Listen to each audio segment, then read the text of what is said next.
Okay, isang magandang umaga muli. Narito muli si Mr. Kentry, FaceTube Media Ministry, Profile Coverage. It's me, Brother Alcantoria, at nais ko pong patunayan sa inyo na maski ang isang Kristiyano o anak ng Diyos ay may panahon na hindi may iwasan, na hindi nakapagsimba, pero hindi hadlang ang simba sa pagsamba. Tama ba ito kayo? Ha? So, ibig sabihin, pwede pa rin sumamba. No? Maski hindi ka nagsimba. Pero hindi naman dapat laging ganito.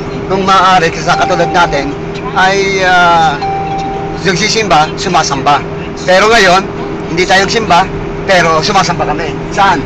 Sa pamamagitan ng pakikinig kaninang umaga ng music, at ngayon ay pakikinig ng Sita ng Diyos through YouTube, Internet, Pastor Joel Austin.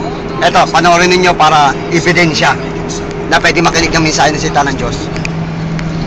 You probably seen that Chef on television, Chef Leroy.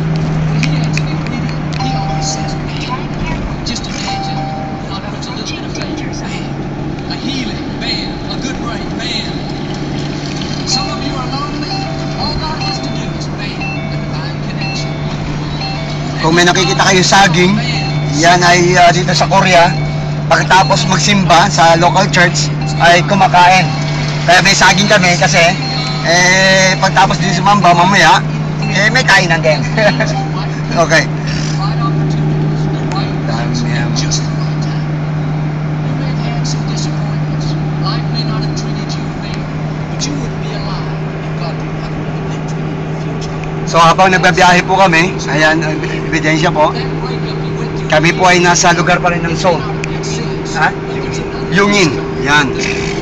So habang kami nasasakyan, it's not over. ay ayan po, magkabilang building po. Ayan si Tokayo, Brother Arnel. Ayan, no? So pang ano po yan, pang Japons po ang dating. Ha? Pang bagets.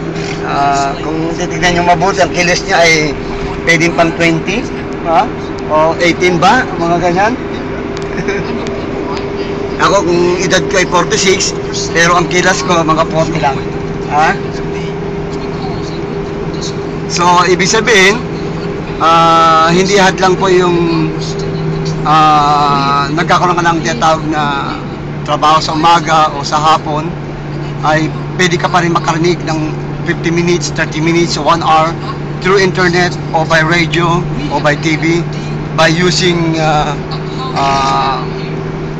broadcast. Okay? So ito ulit. I know He is directing my steps, and even though I may not understand this, I know it's not a surprise to God, and somehow, some way, He's going to work it out to my advantage. Imagine one day we decided we don't have time to make the chocolate chip cookies. Let's just get the ingredients out and eat them separately. Jonathan, go ahead, you start. Here's a cup of brown sugar. Here's a teaspoon of vanilla to wash it down with.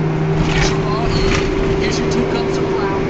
Now, Jonathan, you officially have chocolate chip cookies on the inside. Somehow. Okay, see you next time again. Key. God bless you, Mr. Kentry. Profile, FaceTube Media Ministry. God bless.